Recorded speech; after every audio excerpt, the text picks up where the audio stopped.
Puluhan personel Satuan Polisi Pamong Praja Aceh Timur bersama dengan tim dari Bea Cukai Kota Langsa melakukan operasi gempur rokok ilegal. Puluhan bungkus rokok ilegal turut diamankan dalam razia itu.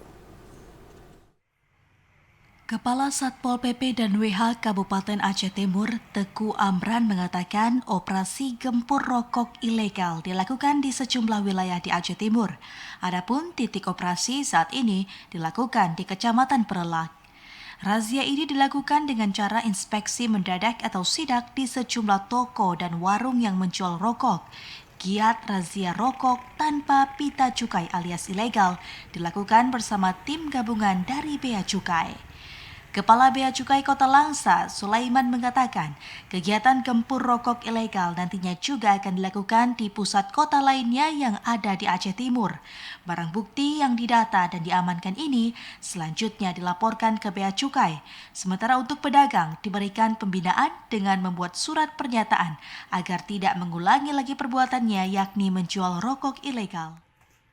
Sebenarnya yang bisa menghentikan problematika ini sebenarnya dari tingkat bawah ya, dari pedagang menjadi pedagang rokok ilegal misalnya. Kalau pedagang rokok tidak lagi menjual atau membeli, tentu kan mereka tidak punya tempat ya di Aceh ini untuk memasarkan rokok-rokoknya. Otomatis rokok-rokok ilegal bisa berkurang atau sangat minim beredar di Kabupaten Aceh Timur ini. Dalam sidak ini, Bea Cukai mengamankan dan mendata setiap temuan, begitu juga kepada pedagang yang terjaring. Mereka langsung diberikan sosialisasi agar tidak menjual rokok ilegal karena melanggar hukum.